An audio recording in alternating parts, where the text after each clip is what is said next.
Ang kwentong ito ay hango sa tunay na buhay. Karanasan ito ni Limuel. Nangyari ang kwentong ito taong 1979 sa probinsya ng Kawayan, Biliran. Mapagpalang araw sa inyong lahat. Ganon din sa iyo, kalakbay. Habang sinusulat ko itong aking karanasan ay makulimlim ang ulap at mukhang nagbabadya na naman. Bumuhos ang malakas na ulan. Tapos na ang tag-init at napalitan na ng tag-ulan. Ako nga pala si Limuel, tubong Kawayan, Biliran. Nangyari naman itong karanasan ko taong 1979. Isa sa ikinabubuhay naming mga tao roon. Nang mga taong ito ay ang pagsasaka o kaya naman ay ang pangingisda. Kung malapit ka sa bundok, pagsasaka ang ikinabubuhay at kung malapit naman sa dagat ay pangingisda. Ang ikinabubuhay ko sa aking pamilya ay ang pagsasaka sa aming lupain na iniwan sa akin ng aking namayapang ama. May asawa na ako noon, kalakbay, si Gloria, at may 2 anak kaming lalaki at isang babae, sina Yoli at Noel. Dahil naman sa kagustuhan ko na mabigyan sila ng magandang buhay at may makain kami sa araw-araw, ay hindi naman ako tumigil sa pagtatrabaho. Gumagawa ako ng paraan para makakita ng pera, lalo pa at sabay ang 2 kong anak na nag-aaral noon. Hindi naman kasi pwede na iasa ko sa aking asawa na isang sekretarya sa munisipyo. Maliit lang din ang sinasahod niya. Kaya naman hindi ko pwedeng iasa sa kanya ang lahat ng mga gastusin namin sa bahay. Sa katunayan niyan, kalakbay, mas malaki ang kita sa pagsasaka kung masipag lang akong magtanim ng palay at mga gulay. Minsan ay nagtitinda naman ako sa bayan para makakita ng pera. O kaya ay bumibili ako sa iba para ibenta ko ulit ito sa tindahan na may patong na halaga. Kahit pagod na sa kakatrabaho, ay mas nilalakasan ko ang aking loob. Hindi ako pwedeng mapagod dahil alam ko na umaasa sa akin ang aking pamilya. Isang araw nun, nasa bukid kami sa aming palayan. Abala kami ng umagang yon sa pag-aani ng palay. Bigla namang lumapit sa akin itong si Simon na aking matalik na kaibigan at ninong na rin ang aking 2 anak. Limuel, mukhang tiba-tiba na naman tayo ngayon sa ani. Ang ganda talaga ng lupa dito sa palayan mo. Ang taba ng mga ani nating palay. Oo nga, Simon. Sana ay mabenta nating lahat ng palay sa merkado bukas. Nang sa ganun ay may pangtustos tayo sa 1 buwan. Pagkatapos naman ito, magtatanim ako ng mga gulay. Naku, panigurado yan. Sisipagan lang natin ang pagtatanim at magkakapera din tayo. Oo nga pala, Limuel. Gusto mo bang sumama sa pagkakatay ng karne ng mga baboy at manok? Sa isang pabrika sa bayan natin. Narinig ko sa kakilala ko na naghahanap daw ng dagdag na tauhan ng boss nila. Baka pwede tayo roon na mamasukan habang hindi pa namumunga iyong palay sa kabila at ang mga gulay nating tanim. Abay, maganda iyan. Alam mo naman na kahit na anong trabaho ay papasukin ko. Kinakailangan talaga na masipag dahil maraming bayarin ng mga anak ko sa eskwelahan. Oo nga ako rin. Sunod-sunod pa ang 3 kong anak. Hindi tayo nagkakalayo, Limuel. O sige, paring Simon. Balitaan mo ako kung pupunta ka sa pabrika bukas nang sabay na tayo mamasukan doon. Sige, paring Limuel. Tumango naman ako kay Simon nang matapos niyang iyong sabihin. Bumalik na rin kaming 2 sa pag-aani ng palay kasama ang iba ko pang mga kaibigan. Patapos na kami sa pag-aani nang makarinig ako ng sigaw mula sa hindi kalayuan. Natigil naman kaming lahat ng mga kasama ko sa pagputol ng palay. Tiningnan namin kung saan ang sumisigaw at sumalubong sa amin ang nagagalit na mukha ni Karim. May daladala itong isang patalim at mukhang kahit na anong oras ay handa itong pumatay. Napatingin naman sa akin ang mga kasama ko. Maging itong si Simon. Hinila niya ako patungo sa kabilang palayan. Hinugot niya ang isang matayog na tuod ng kahoy na nakabaon sa lupa at pinahawak niya ito sa akin. Pambihira talaga si Karim. Nandito na naman siya para guluhin tayong lahat. Panigurado na aawayin ka na naman niya tungkol sa lupa. Lalo pa at nakikita niyang malaki ang butil ng mga palay na ani natin ngayon. Hayaan mo na siya paring Simon. Hindi naman niya ako mapapatay. Dahil kapag oras na gawin niya iyon ay talagang makukulong siya. Ang hindi ko lang maintindihan kung bakit inggit na inggit sa'yo ang tao na yun noon pa man. Sinisisi niya sa'yo ang kamalasan niya sa buhay. Ito siyang hindi nagtatrabaho at umaasa sa bukid ng kanyang ama. Kung nagsipag sana siya na bungkalin ang lupa ng kanilang palayan, sigurado na matataba rin ang butil ng kanilang mga palay. Subalit hindi naman niya ginawa ng paraan. Tumahimik naman kaming dalawa ni Simon nang tuluyan ang nakalapit sa kinaroroonan namin itong si Karim. Nanlilisik ang kanyang mga mata habang nakatitig sa akin. Tinutok pa niya sa akin ang dala niyang mahabang itak. Bago ito nagwika ng, Walang iya ka talaga, Limuel. Hanggang ngayon, hindi mo pa rin binibigay sa akin ang lupain na ito. Sa amin ang palayan na ito. Sakop sa mapa ang lupang ito na pagmamayari ng aking pamilya. Kaya dapat akin ang lupang ito at hindi sayo. Pasensya ka na, Karim. Pero hindi ko ibibigay ang lupa na ito sa'yo. Sa akin ang orihinal na titulo. Lumalabas na ang tunay na may-ari ng lupain at ng palayan na ito ay ang aking ama.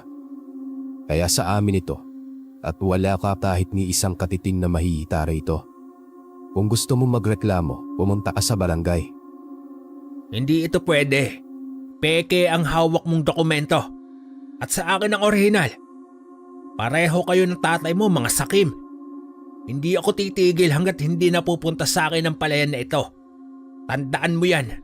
Magkamatayan man kung magkamatayan, Limuel. Kahit ano pa ang gawin mo, Karim, walang mapupunta sa'yo. Hindi ko pa rin ibibigay sa'yo ang lupa. Ako na ang may-ari nito kaya wala ka nang magagawa pa. Hindi ko hahayaan na mapunta sa wala ang pinaghirapan ng ama ko. Binili niya ang lupa na ito, kaya ipaglalaban ko ang karapatan naming dalawa. Magkikita tayo sa presinto, Limuel. Sisiguraduhin ko na mabubulok ka sa bilangguan. Kung hindi man, papatayin kitang lintik ka. susubukan niya sana akong tagain ng mabilis kong hampasin ang hawak niyang itak. Nang hawak ko namang kahoy, tumilapon niyon sa kabilang palayan, kung kaya't bumaling siya sa akin. Kitang-kita ko naman ang pamumutla niya habang unti-unting umaatras. Magtutuos din tayo, Limuel.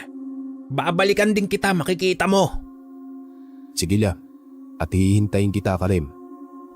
Dito mabilis na siyang tumakbo palayo at pinulot ang dala niyang patalim na itak. Napahinga na lamang ako ng maluwag nang mawala na siya sa paningin namin. Lumapit naman sina Simon at ang kasama ko sa akin para damayan ako. Sa mga sandaling yon ay nakahanda na rin silang tulungan ako laban kay Karim.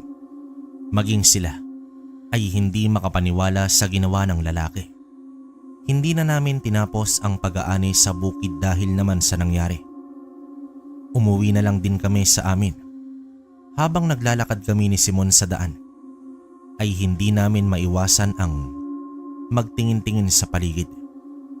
Kinakailangan namin na mag-ingat at baka nasa paligid lamang o nasa daan itong si Karim na nag-aabang. Baka kumukuha lamang ito ng pagkakataon para patayin ako. Pero sa mabuting palad nakarating ako sa bahay namin ng ligtas. Pinadaan ko na si Simon sa amin para doon na siya magmerienda. Pero tumanggi rin naman ito. Wag na, paring Limuel. Kinakailangan ko na rin kasing umuwi at baka walang katulong si Mrs. sa bahay. O siya, sige paring Simon. Sa susunod na araw na lang kung may oras ka na. Maaga nga pala tayo bukas para matapos natin ang ating pag-aani. At saka balitaan mo ko roon sa sinasabi mong trabaho. Oo pare, babalitaan kita. Ako na ang bahala roon. Sige pare, maraming salamat. Mag-iingat ka. Tumango naman sa akin si Simon bago naman siya tuluyang umalis. Ako naman ay bumalik sa kusina para tulungan ang aking asawa. Makaraan ang ilang sandali ay dumating na rin ang mga anak ko. Kaya naman sabay na kaming kumain ng merienda ng hapon na yon. Habang kumakain ng saging at kamoting kahoy, ay sinabi ko naman kay Gloria ang tungkol sa pagsugod ni Karim sa amin sa may palayan. Maski siya ay nainis sa ginawa ng lalaking yon. Pinsan niya si Karim, pero hindi niya gusto ang magaspang na ugali nito. Nagagalit siya sa kanyang pinsan dahil lahat ng lupa ay gustong angkinin nito. Kahit wala naman itong titulong hawak na magpapatunay na ito ang may-ari ng lupa. Sinabihan naman ako ng aking asawa na siya na raw ang bahala na magpablatter mismo sa munisipyo at barangay bukas ng umaga. Para kung ano raw ang mangyari ay may laban kami kay Karim. Kinabukasan ay maaga kaming tumungo sa bukid ni Simon at ng iba pa naming mga kasama para tapusin ang pag-aani ng palay. Halos nasa 21 sako ang naani namin. Binigyan ko naman silang 5 na katulong ko sa pag-aani ng palay. At kami naman ni Simon ay dinala ang natitira sa may kamalig. Inisa-isa namin itong kinarga sa kalabaw, pababa ng bundok. Pagdating naman sa baryo, ay pinakarga ko ito sa malaking truck na pagmamay-ari ng aming kapitan. Sabay ring kaming dalawa ni Simon na tumungo ng bayan para ibenta ang 10 sakong palay. Dala na rin ang pagpunta namin sa pabrika na sinasabi ng kakilala niya. Noong matapos naming ibenta ang palay sa bayan, ay tumungo na kaming dalawa sa pabrikahan ng karne. Pinakilala niya naman sa akin si Mando na siyang kakilala na tinutukoy niya. Ito ang nagpapapasok ng mga tauhan sa pabrika. Kaya naman tinanggap niya na kaming agad na dalawa ni Simon. Pinaliwanag niya sa amin ang mga dapat gawin. Tuwang-tuwa naman kami ni Simon dahil hindi naman mabigat ang trabaho naming pagkatay ng karne. Noong matapos na ang aming usapan ay lumabas na rin kaming dalawa ni Simon ng pabrika. Ayos paring Simon, malaki rin palang sahuran. Mas mabuti na ito kahit papano. Siguradong may kikitain tayo araw-araw. Oo nga paring Limuel. Siguradong matutuwa na naman si Mrs. nito sa akin. Mabibili na rin namin ang telebisyon na hinihiling ng bunso naming anak. Natutuwa ako sa iyo pare. Huwag kang mag-alala at mabibili mo rin yon. Ilang sahuran lang natin yan. Kaya nga. Oo nga pala paring Limuel. Saan ang patungo mo ngayon? May pupuntahan pa kasi ako ngayon. Doon sa pinsan ng asawa ko para kunin iyong mga damit na binibigay nila. O siya pare, mag-iingat ka. Tutungo lang ako sa palengke ngayon para bumili ng mga pangangailangan sa bahay. Kita na lang tayo bukas sa trabaho. Sige paring Limuel, mag-iingat ka rin. Dito naghiwalay kaming dalawa ni Simon. Tumungo naman siya sa may sakayan ng tricycle at ako naman ay tumungo sa tindahan ng mga isda. Binili ko ang mga dapat kong bilihin ng umagang yon. Nang matapos na ako ay nagdesisyon akong tumungo na sa may sakayan ng tricycle para magpahatid sa aming barangay. Habang sa biyahe, napansin ko sa gilid ng daan ang isang matandang lalaki na binubugbog ng 3 kalalakihan. Pinatigil ko naman si Edon, ang driver ng tricycle, para tulungan ang matanda. Sinabihan niya naman ako na wag nang makialam sa bagay na hindi iyon. Pero hindi ako nakinig sa kanya. Bumaba naman ako ng tricycle at tinawag ang 3 lalaki. Hindi naman sila nagsalita na nang lingunin ako. Sa halip ay mabilis silang tumakbo, papasok ng gubat. Yumuko naman ako para makaharap ang matanda. Kaawa-awa ang kanyang kalagayan. Puno ng pasa ang kanyang muka at maging katawan. Ang ilan sa mga iyon ay nagkulay ubi na at ang iba naman ay dumudugo. Awang-awa naman ako sa matandang lalaking yon. Tatang, ayos lang ho ba kayo? Ang sasama talaga ng ilang tao rito sa atin. Hindi na sila naawa sa iyo at binugbog ka nila ng ganon. Ayos lang ako, iho. Huwag mo akong alalahanin. Wala lang itong pambubugbog nila sa akin. Sa lakas ng katawan kong ito. Naku tatang, nagawa niyo pa hong magbiro. San po ba kayo nakatira at ihatid ko na po kayo? Huwag mo na akong alalahanin, iho. Kaya ko pa naman ang kalagayan ko. Makakauwi din ako nito sa amin. Bigyan mo na lang sana ako ng maiinom at makakain. Kanina pa kasi ako nauuho at nagugutom. Sige po tatang, pero sandali lang po at kukunin ko doon sa mga pinamili ko. Pinasandal ko muna ang matanda sa isang punong kahoy. Bago naman ako bumalik sa kinaroroonan ng tricycle. Kumuha ako sa mga pinamili kong tinapay saka ng may inom. Bumalik naman ako sa matanda at ibinigay rito ang kanyang hinihiling. Maraming salamat sa iyo, iho. Pagpalain ka pa sana lalo ng Diyos. Wala po iyon tatan. Pero sigurado ho ba kayo na kaya niyo na po? Oo, iho, ayos lang ako. Sige na at bumalik ka na roon sa tricycle. Mukhang naiinip na ang driver sa kakahintay sa'yo. Napakamot na lamang ako sa aking ulo bago namang tuluyan na nagpaalam sa matandang yon.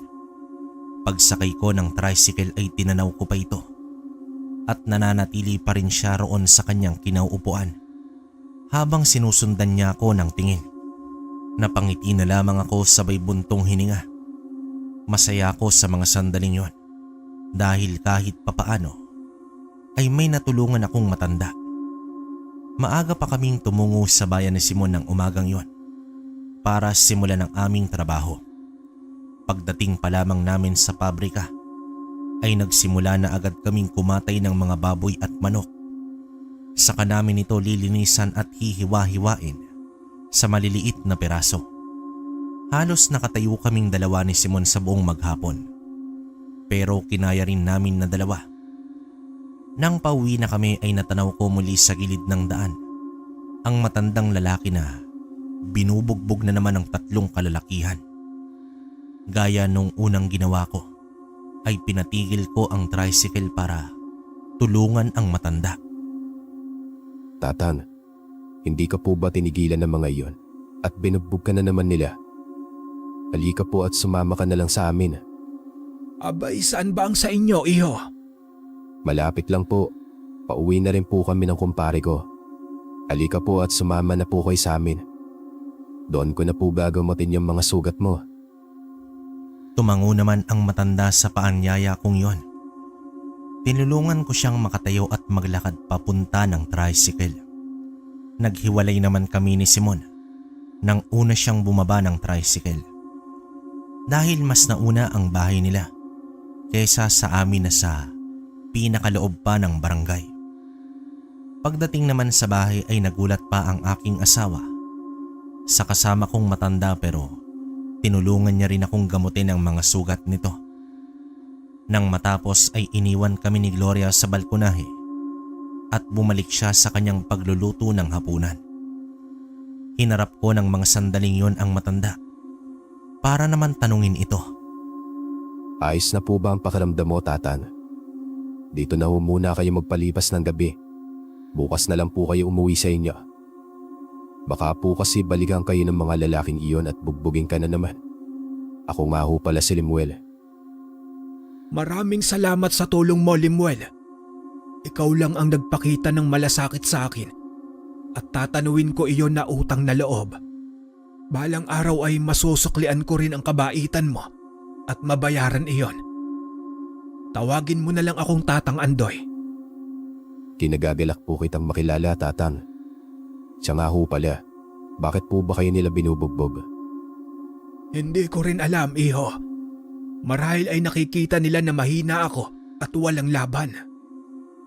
Napailing na lamang ako sa narinig na yon mula kay Tatang Andoy. Hindi ko maiwasan ang makaramdam ng inis para sa mga tatlong kalalakihan na yon na nambugbog sa kanya. Pinaiga ko muna si Tatang Andoy sa bakanting kwarto. Tinawag ko na lamang siya noong maghahapunan na kaming lahat. Tuwang-tuwa naman siya sa dalawa kong anak at sinubukan pang magkwento ng mga kwentong bayan sa mga ito. Habang nasa sala kami at nanonood ng telebisyon, bigla namang tumayo sa kinauupuan niya si Tatang Andoy.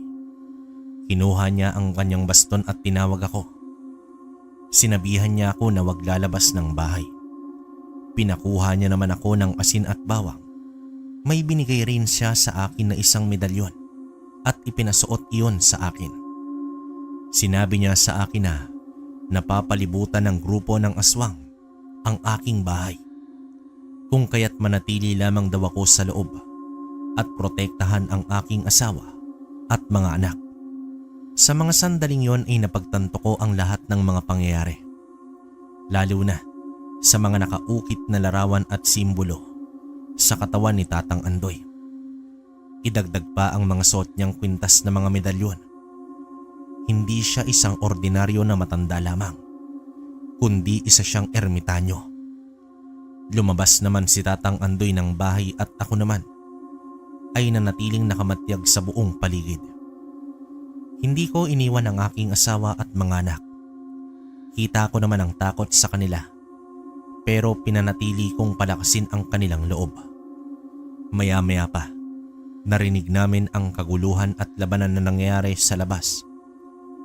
Hindi ko naman maiwasan na mag-alala para kay Mang Andoy, pero alam ko na kaya niya. Lumipas ang ilang sandali at bumalik na sa loob itong si Tatang Andoy. Hingal na hingal siya at halatang pagod na pagod. Agad naman akong lumapit sa kanya para alalayan siyang makaupo. Tatang Andoy, ano bang nangyayari? Bakit tayo sinugod dito ng grupo ng aswang? Sinundan nila ako, Limuel. Hindi ko akalain na susugod sila ngayong gabi. Alam kasi nilang nanghihina na ako, kaya siguro nila kinuha ang pagkakataon na ito. Pero laking pasasalamat ko sa tulong ng aking mga medalyon at nagawa ko pa rin silang talunin lahat. Sino ka po ba talaga, Tatang Andoy? Isa akong ermitanyo. Kilala akong berdugong ermitanyo sa aming lugar. Isa akong mandirigma. Tungkulin ko ang proteksyonan ang mga taong nasa kapahamakan. Napadpad ako rito sa inyong bayan upang sundan ang mga masasamang nilalang tulad ng mga aswang at mambabarang. Subalit kinakailangan ko ng tulong ng isang tao na may mabuting puso. Dahil nanghihina na rin ako at hindi ko sila malalabanan lahat. At ikaw ang nakikita kong may potensyal sa bagay na iyon, iyo. Ano pong ibig ninyong sabihin, Tatang? Ikaw lamang ang taong nagpakita sa akin ng malasakit. Kung kaya't ikaw ang aking pinipili na maging tagapagmana nitong aking mga tangan na medalyon. Pero bago iyon mangyari, kinakailangan ko munang mapatay si Emong, ang malakas na mambabarang. Hindi naman ako nakapagsalita ng mga sandaling yon. Nanatili naman akong nakaupo at nakatingin lamang kay Tatang Andoy. Hindi ko inaasahan na makakaharap ko ang isang berdugong ermitanyo na tulad niya. Labis na tuwa ang aking nadarama na may takot para sa kaligtasan ng aking buong pamilya. Tiningnan muli ako ni Tatang Andoy at mukhang napansin niya ang pagiging balisa ko sa mga sandaling yon. Ngumiti naman siya at bumuntong hininga. Tinapik pa ako nito sa aking balikat. Hindi naman kita minamadali, Limuel. Pag-isipan mo ng mabuti ang sinabi ko. Hindi lang naman ito nagdadala ng kapahamakan. Mapoprotektahan din nito ang kapakanan ng iyong pamilya at maging ng iyong sarili mula sa mga kalaban mo. Tulad na lamang ni Karim na gusto kang patayin. Ha? Paano niyo po nakilala si Karim? At paano niyo po nalaman ang tungkol sa bagay na yon?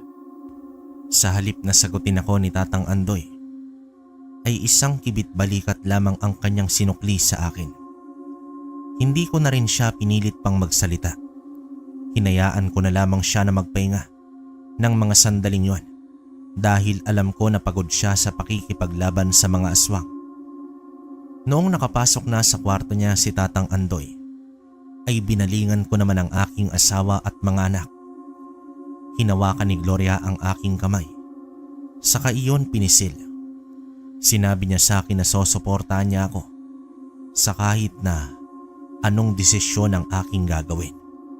Niyakap ko sila ng mga bata bago ko sila hinatid sa aming kwarto. Noong nasa loob na sila, ay bumalik naman ako sa sala para tingnan kung nakasara ang bintana at pinto ng maayos. Nang hindi naman ako mapakali, ay naglagay ako ng asin at bawang sa bawat sulok ng bahay. Napatingin pa ako sa kwarto ni Tatang Andoy at nakita ko siyang nakatayo sa pintuan habang pinapanood ako. Ngumiti naman siya at umiling nang magtama ang mata naming dalawa sa isa't isa. Matulog ka na, Iho. Hindi na sila babalik pa. Nasisiguro ko iyon. Magtiwala ka sa akin. Tumango naman ako kay Tatang Andoy at iniwan ang aking ginagawa kanina. Sinabihan ko naman siya na matulog na bago naman ako tuluyang pumasok sa kwarto. Noong nakahiga na ako ay hindi ko maiwasan ang mapaisip ng malalim. Paulit-ulit kong iniisip ang mga sinasabi sa akin ni Tatang Andoy kanina. Alam ko na hindi madali ang pagiging isang ermitanyo at ang mga laga ng mga medalyon. Ang mga medalyon ay hindi lamang basta-basta mga alahas. Ito ay may taglay na kapangyarihan at responsibilidad. Bawat isa ay naglalaman ng lihim at puwersa na kayang baguhin ang takbo ng buhay ng sino mang nagmamay-ari nito. Dumaan ang mga araw at sinubukan pa rin akong kausapin ni Tatang Andoy. Pilit niya naman akong kinukumbinsi na tanggapin ang alok niya. Sinabi rin niya sa akin na kapag oras daw na tinanggap ko ang pagsasali niya sa akin ng kanyang mga medalyon, ay kinakailangan kong paghandaan ang bawat pagsubok at sakripisyo na akaakibat ng pagiging tagapangalaga ng mga ito. Sa bawat paghinga ko, nararamdaman ko ang bigat ng responsibilidad na ipinataw sa akin. Ang mga medalyon ay hindi lamang proteksyon, kundi isang sumpa rin sa kamay ng mga masasamang loob. Kailangan kong matutunan ang tamang paggamit ng mga ito at alamin ang mga lihim na nakapaloob sa bawat isa. Naalala ko ang mga kwento ng aking lolo tungkol sa mga tagapangalaga ng medalyon. Ang ilan sa kanila ay nagtagumpay, ngunit marami rin ang nabigo at nasawi. Ang tanging nagbigay sa akin ng pag-asa ay ang kaalaman na may mga tagapangalaga rin na katulad ni Tatang Andoy na nagdanas ng parehong pagdududa at takot ngunit nagtagumpay sa uli. Pinikit ko ang aking mga mata at huminga ng malalim. Kailangan kong maging matatag at magpakatapang. Alam kong marami pang pagsubok ang darating, ngunit handa akong harapin ang lahat ng mga yon. Kapag nasa akin na ang mga medalyon ni Tatang Andoy, ay sa kamay ko na ang kapalaran ng maraming tao. Sa gitna ng katahimikan ng gabi, ipinangako ko naman sa aking sarili na gagawin ko ang lahat upang maging karapat-dapat sa pagiging isang tagapangalaga. Ang mga medalyon ay magiging sandata ko, magiging matatag ako, at haharapin ko ang bawat hamon na darating. Bumangon naman ako mula sa pagkakahiga ng gabing yun nang matapos kong mag-isip. Tumungo naman ako sa silid ni Tatang Andoy at kumatok ako sa pinto. Ilang sandali pa ay bumukas iyon at sumalubong naman siya sa akin. Tinatanggap ko na po ang alok mo, Tatang. Handa akong tanggapin ang pagpasa mo sa akin ng responsibilidad bilang tagapangalaga ng iyong mga medalyon. Gusto kong protektahan at pangalagaan ng mga taong nangangailangan ng tulong. Mabuti, Iho. Ngayong tinanggap mo na ang responsibilidad, bukas na bukas ay magsisimula na tayo. Ngumiti naman ako sa mga sinabing yon ni Tatang Andoy bago naman siya nakipagkamay sa akin. Kinabukasan habang abala kami sa pag-uusap at paghigop ng kape ay bigla na lamang dumating si Simon habang hinihingal ito. Halos hindi siya makapagsalita ng tuwid nang tanungin ko siya kung ano ang nangyari. Ayos ka lang ba paring Simon? Bakit hingal ka? Magpahinga ka na muna bago ka magsalita. Hindi pwede pare. Kinakailangan na nating pumunta sa palayan. Ang palayan ay nasusunog. Sinunog ni Karim. Ano?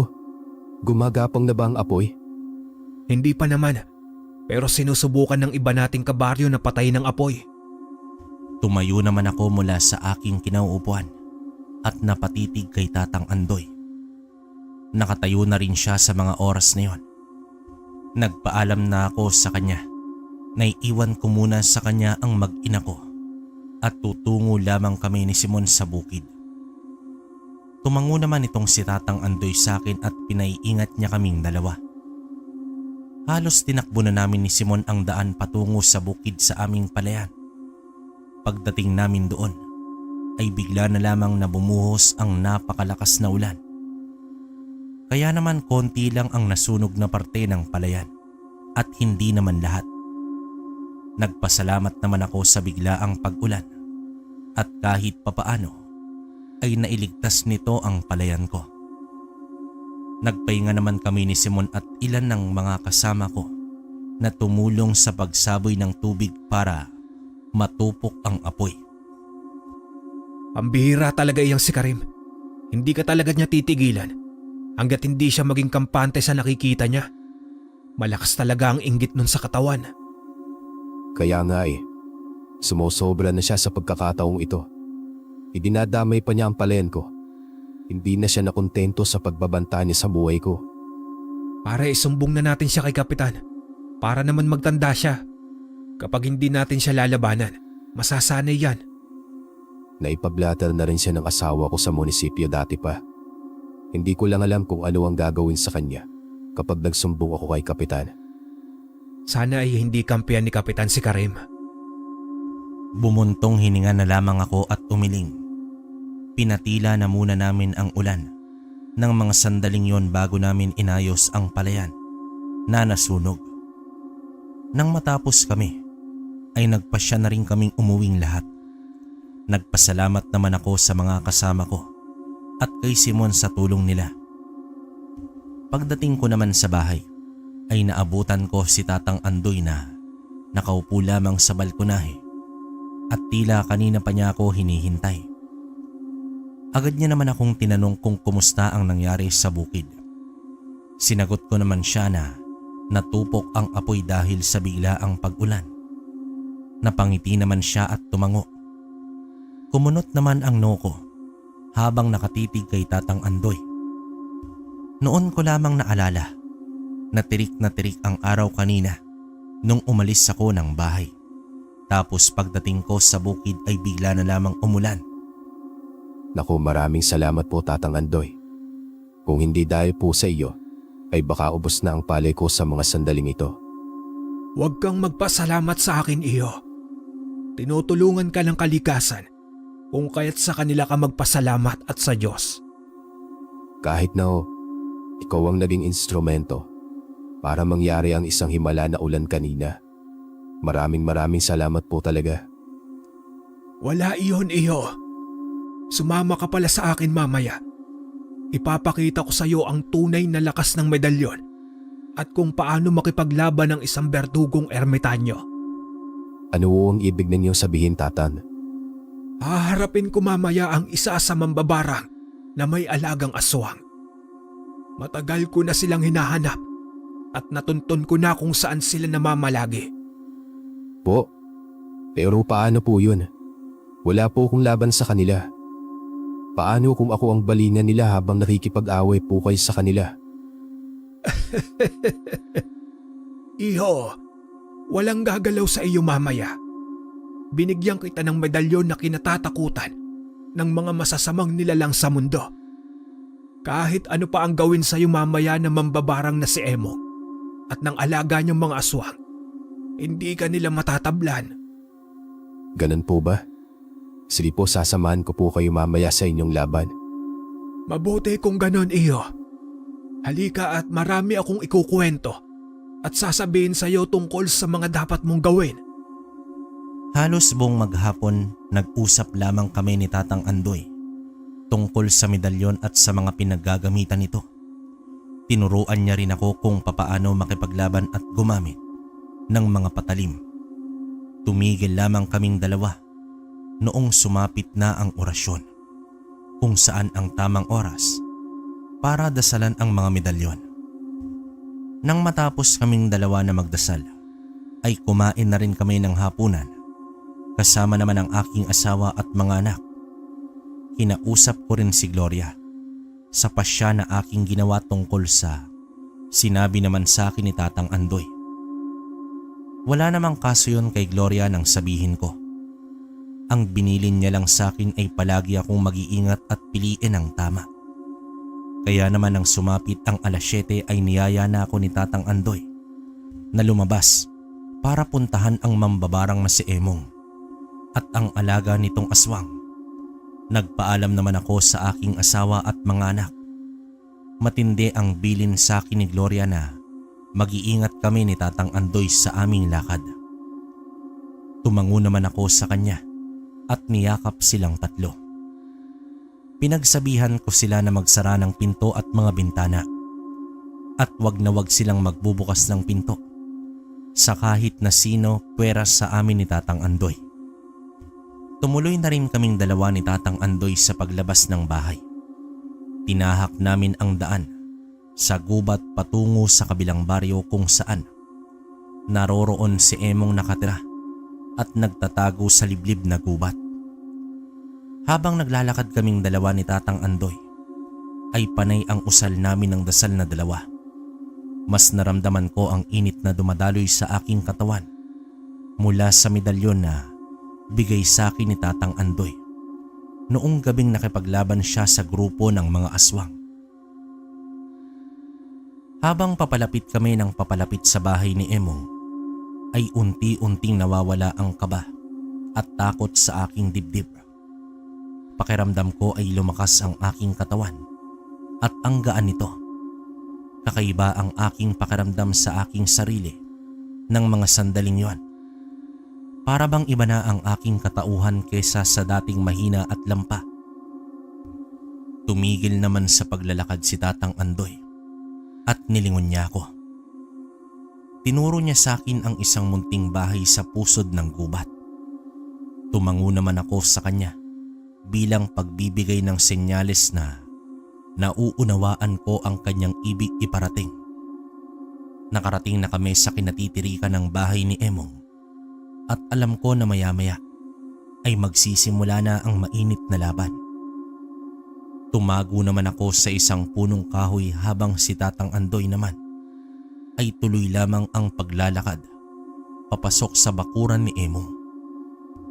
Ang mahigpit na bilin sa akin ni Tatang Andoy ay magtatago lamang ako doon at pag-aralan ang kilos at kanyang galaw, maging ang galaw din ng kilos ng kanyang kalaban. Sa ganoon daw na paraan ay matututunan ko ang tamang pakikipaglaban. Kahit ano raw ang mangyari ay huwag akong lalabas at makikialam sa laban nilang dalawa ni Emong. Emong, lumabas ka! Nandito na ako at handa ka ng labanan! Bumukas naman ang pinto ng bahay ni Emong at lumabas ito mula roon. Kitang-kita ko noon ang isang lalaki na mukhang sa edad na ng 40. May suot din siyang medalyon gaya ni Tatang Andoy pero kakaiba ang sa kanya. Sa mga sandaling yon, ramdam ko na masama ang tangan ni Emong na medalyon. At sa pagkakataong iyon, napagtanto ko na iyon ang ginagamit niya para mambarang. Andoy, kanina pa kita hinihintay. Hindi ko akalain na magpapakita ka nga ngayong gabi. Talaga bang gusto mo nang mamatay? Kung sa bagay ay dapat ka nang mamatay dahil sa katandaan mo. Tapos na ang araw mo sa mundong ito, Andoy. At ako ang tatapos nun. Tignan natin kung magagawa mo ang bagay na iyon, Emong. Narito ako upang tapusin na ang huli kong misyon. At iyon ay ang kalabanin ka para matigil na ang paggamit mo ng itim na medalyon. Diyan ka nagkakamali, Andoy. Hindi mo ako mapipigilan sa ginagawa ko. Maraming mga tao ang gusto mambarang para sa mga taong kinagagalitan nila. Walang masama sa ginagawa ko. Tinutulungan ko lang sila na magiganti at ang ibigay ang kanilang kahilingan. Masama ba iyon? Isa pa, ginagamit ko lang kung ano ang gamit ng medalyon na aking hawak. Kaya huwag kang makialam doon. At iyon ang tungkulin ko, Emong. Ang pigilan ang paggasik mo ng kasamaan sa baryo na ito at sa buong bayan ng Kawayan. Kung ganoon ay wala na akong pagpipilian pa, kundi ang tapusin ka ngayong gabi. Nanlilisik naman ang mga mata ni Emong nang tingnan niya si Tatang Andoy. Nagsimula siyang magbigkas ng mga dasal na Latin habang nakangisi ng nakakakilabot. Lumakas naman ang ihip ng hangin sa paligid na siyang nagpatayo ng mga balahibo ko sa buong katawan. Naramdaman ko rin ang pag-iinit ng aking medalyon na suot. Tiningnan ko si Tatang Andoy at nanatili lamang siyang kalmado sa kanyang kinatatayuan. Habang nakatingin siya sa kalabang si Emong, ilang sandali pa ay narinig ko ang ugong ng mga nagkukumpulang bubuyog. Papunta naman ito kay Tatang Andoy na siyang alam ko na gawa ng kulam ni Emong. Subalit agad itong naiwasan ni Tatang Andoy at sinunog niya ng apoy na mula sa kanyang tabako na dala. Sumigaw ng malakas itong si Emong dahil sa sobrang inis nang matalo ang mga kampon niyang bubuyog. Pero hindi siya tumigil at pinagana muli ang itim niyang medalyon sa pagbabarang. Naglabas siya ng mga alupihan para labanan si Tatang Andoy. Napangisi siya habang pinagmamasdan ang mga naglalakiyang alupihan na naglalabasan mula sa kanyang medalyon.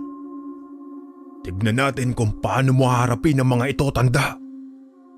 Habang papalapit ang mga alupihan kay Tatang Andoy, nanatili lamang siyang kalmado. Alam niyang kailangan niyang gamitin ang kanyang sariling medalyon upang mapigilan ang bagong alagad na pinapalabas ni Emong. Kinuha niya ang kanyang medalyon at nagdasal ng malakas. Tinatawag ang kapangyarihan nito. Isang maliwanag na liwanag ang lumabas mula sa medalyon ni Tatang Andoy. Nagbigay ito ng mainit na alon na tila nagpigil sa paglapit ng mga alupihan. Hindi mo ako matatalo ng ganyan, Emong. Punong-puno ng tapang ang boses ni Tatang Andoy na animoy wala siyang takot sa kahit na anong klaseng insekto o hayop ang ilabas ng mambabarang na si Emong. Ngunit hindi nagpatinag si Emong. Muli nitong pinagana ang itim na medalyon. Sa pagkakataong iyon, isang malakas na hangin ang dumating. Nagdala ito ng mas marami pang alupihan na naglalakihan at mas mabagsik kesa sa una. Tumingin si Tatang Andoy sa akin. Kita ko sa kanyang mga mata ang pagngiti. Sumayaw siya na parabang naglilikha siya ng malakas na apoy gamit ang hangin at ang kanyang mahabang baston. Kitang-kita ko naman ang paglaki ng apoy sa ere. Malakas niya yung ibinato sa mga naglalakihang alupihan ni Emong. Nasunog ang mga ito at naglikha ng matinis na ingay. Umigting ang panga ni Emong dahil sa galit at inis. Hindi nito matanggap na natalo ang kanyang mga alupihan ni Tatang Andoy. Sumuko ka na, Emong. Wala ka ng laban pa. Hindi uubray ang itim mong medalyon. Kahit na kailan, hindi maghahari ang kasamaan sa kabutihan. Kabutihan pa rin ang mananaig sa mundong ito. Kaya habang may oras ka pa para magbago, sumuko ka na sa pagkakataong ito at bibigyan kita ng pagkakataon.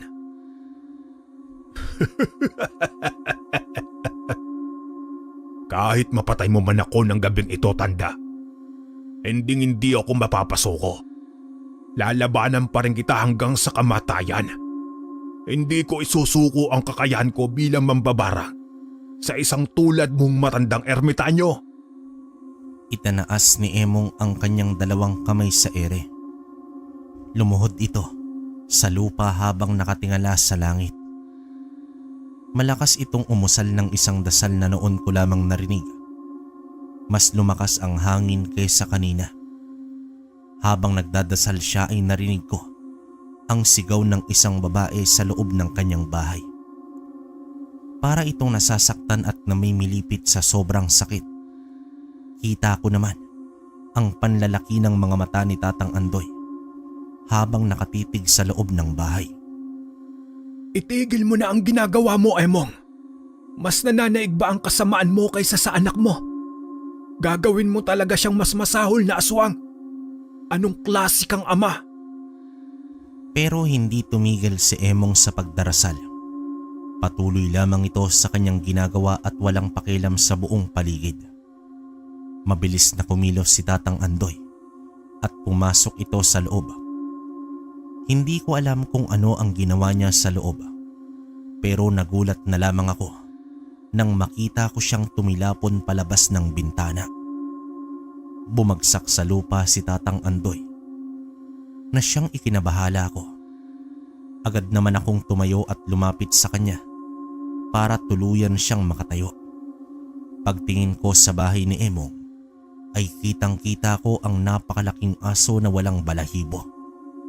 Nanlilisik ang mga mata nitong nakatitig sa amin ni Tatang Andoy habang naglalaway at nilalabas ang kanyang mahabang pangil at dila. Walang awa si Emong. Maging ang anak niya ibinenta niya sa demonyo para lamang matalo ako. Ginawa niyang mas masahol sa aswangang anak niya. Ano ang gagawin natin ngayon, Tatang Andoy? Tumingin si Tatang Andoy sa akin. Hinawakan niya ako sa aking balikat. Sa tulong ko ay tuluyan siyang nakatayo. Tiningnan niya akong muli sa aking mga mata at nagsabi ito ng, Kailangan ko ang tulong mo, Limuel. Hawakan mo ito at gamitin ang kapangyarihan nito upang mapigilan natin ang alagad na Emong. Ha? Pero Huwag kang matakot, iyo. Manalig ka lang sa Diyos at sa iyong sarili. Kapag malakas ang paniniwala at pananampalataya mo sa itaas, hindi ka matatalo. Magtatagumpay ka sa laban na ito. kahit kinakabahan ako, kinuha ko ang medalyon na binigay sa akin ni Tatang Andoy. Kakaiba yon sa medalyon na suot niya. Mas malaki yon at may mga nakaukit na 6 na simbolo sa loob ng 6 na trianggulo. Pagkasuot ko nun, sa aking leeg ay naramdaman ko naman agad ang lakas na dumadaloy sa aking katawan. Noong maramdaman ko na ang buong lakas ng medalyon, ay huminga ko ng malalim at nagdasal. Tinawag ko ang kapangyarihan nito. Sinabayan ko rin sa pagdarasal si Tatang Andoy. Ilang sandali pa ay biglang lumabas ang isang malakas na liwanag na nagmumula sa medalyon at sa buwan. Tumigil naman si Emong sa kanyang pagdarasal. Saka siya tumayo. Lumapit siya sa kanyang alagang mabangis na hayop na asong aswang. Kahit na natatakot siya sa liwanag ay mas pinatili niyang magpakatatag at labanan yon. Hindi ko naman maiwasan ang kabahan sa laban na nagaganap. Naramdaman ko naman ang pagtapik sa aking balikat ni Tatang Andoy. Huwag kang susuko. Kailangan nating gamitin ang lahat ng lakas natin upang mapigilan sa Emong. Tutulungan tayo ng ating medalyon para magtagumpay. Tumango naman ako at muling nagdasal. Hinigpitan ang hawak sa medalyon. Unti-unting nawala ang agam-agam sa aming isip at puso. Dahil doon ay tuluyan naming hinarap si Emong at ang kanyang alagad.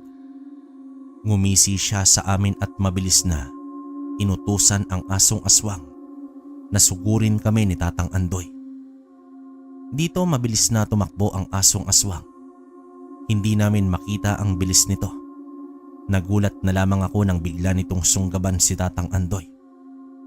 Mabilis kumilos ang asong aswang, kaya't hindi ko makita kung saan ito tumatakbo o patungo. Narinig ko na ang pagtawa ng mambabarang na si Emong. Parang sa mga sandaling yon ay nasisiguro niya na ang kanyang pagkapanalo. Kumuyom naman ang aking kamay. Hindi ako papayag na matalo niya si Tatang Andoy. Kaya naman ipinikit ko ang aking mga mata at dito pinakiramdaman ang kilos ng asong aswang. Sa aking paghinga, naramdaman ko ang tibok ng aking puso. Pinalalim ko ang aking konsentrasyon. Tinatawag ang lakas ng aking medalyon. Unti-unti kong naramdaman ang pagdaloy ng enerhiya mula sa aking mga palad na nagbibigay sa akin ng tiwala at lakas. Biglang nagbago ang hangin. Tila bumigat at lumamig. Alam kong paparating na ang asong aswang. Hindi ko naman binuksan ang aking mga mata. Sa halip ay pinakiramdaman ko ang kanyang presensya. Narinig ko ang kanyang mabibigat na hakbang at ang tunog ng kanyang paghinga na tila bumabagsak sa bawat yapak. Wala kayong laban sa akin. Ang kapangyarihan ko ay hindi matatalo ng inyong mga dasal at kahinaan. Hindi naman ako nagpatinag sa sigaw na yon ni Emong. Alam kong ang kapangyarihan ng aming medalyon ay mas matimbang kesa sa kanyang itim na medalyon. Sa isang iglap, naramdaman ko ang paglapit ng asong aswang. Sa isang mabilis na galaw, bumukas naman ang aking mga mata at hinarap ko ang aking medalyon sa kanya.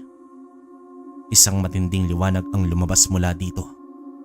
Tumama ito sa kanyang muka at dahilan upang siya'y mapatras. Kinuha ko naman ang pagkakataon na yon para bunutin ang punyal sa aking bewang. Walang pagdadalawang isip ko yung ibinaon ng paulit-ulit sa dibdib ng aso. Noong hindi pa ako nakontento, ay mabilis ko itong sinakyan sa kanyang likuran at sinuntok ng malakas ang kanyang ulo.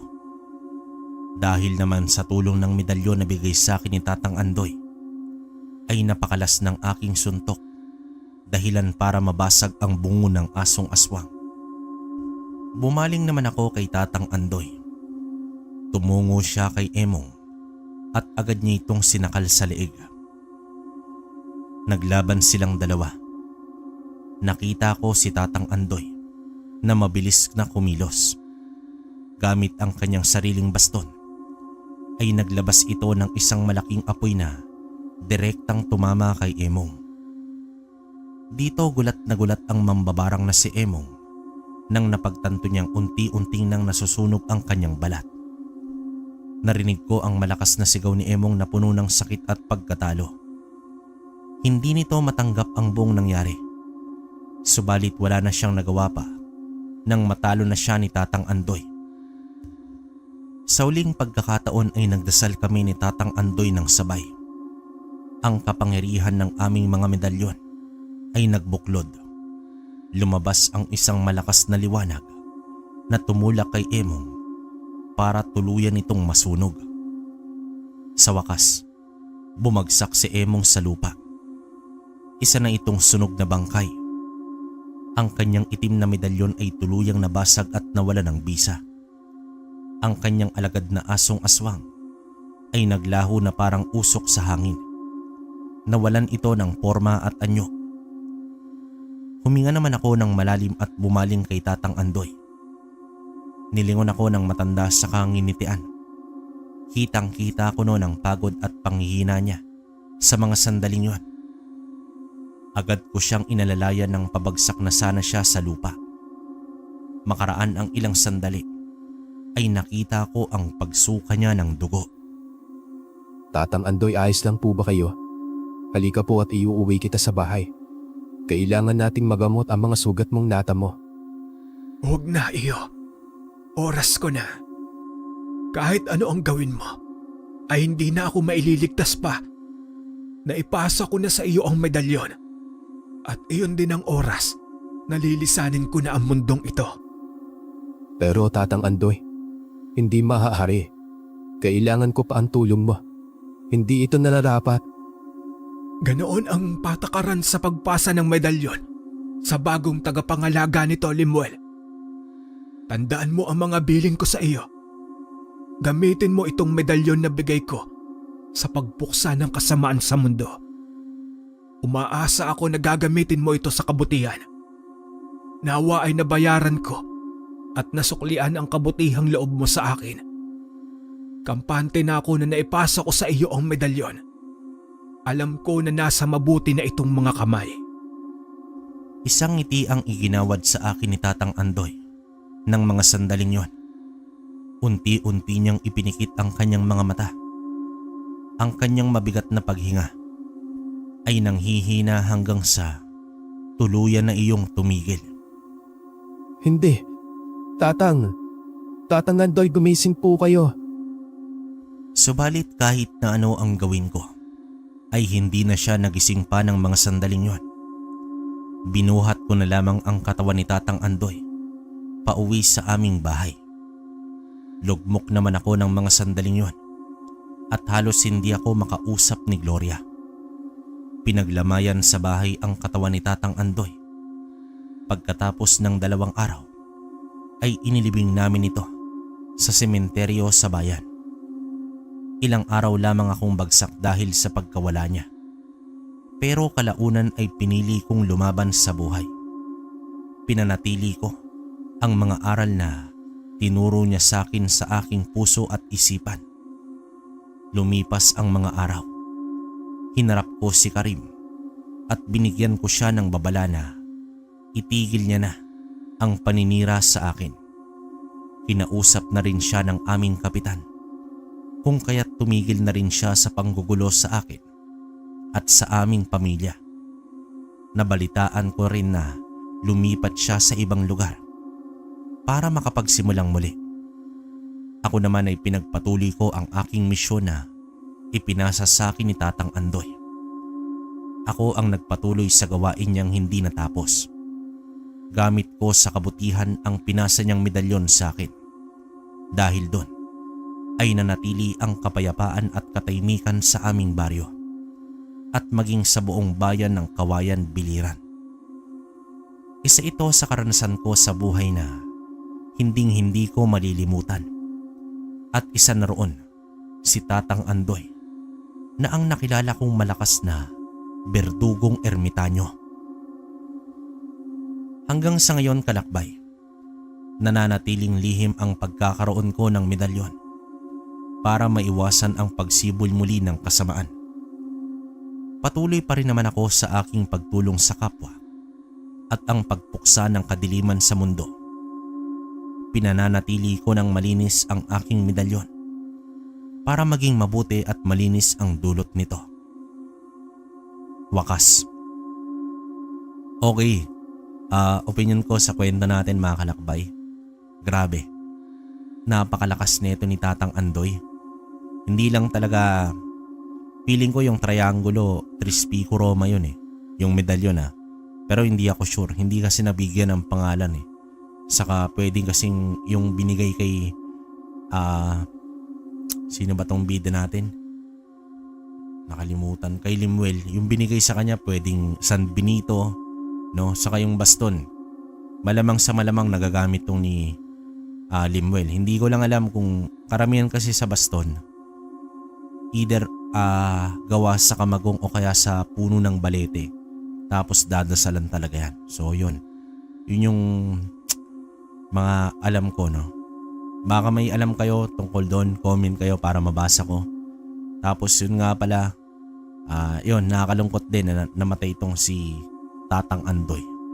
No, siguro, parang yun na lang talaga yung last resort niya na pag natalo ko tong si Emong okay na. No? Yun, saka grabe tong si Karim, no? Sakim na pinsan, no? Pero wala tayong magagawa. Yun yung kwento natin ngayon Kayo, kung may komento kayo sa kwento ni Limuel, comment nyo sa baba para mabasa ko. Yun lang naman mga kalakbay. At nagpapasalamat din ako sa mga sumusuporta sa Kwentong Baryo. Yung channel natin, mga kwento ni Kabaryo, yun na yun. Tapos itong kwentong kalakbayan, suportahan nyo yung 3. Saka doon sa kwento ni Kabaryo pala, hindi ko kasi nasabi pero 8 AM yung uploading time natin doon. Sana kung gusto nyo ng hapon o gabi, comment kayo para alam ko. Nagpa-poll din ako ron, punta lang kayo sa post ng mga kwento ni Kabaryo, makikita nyo yun. Para alam ko rin. Pero sa ngayon hanggang dito na lang muna. Hanggang sa susunod na kwento. Maraming salamat.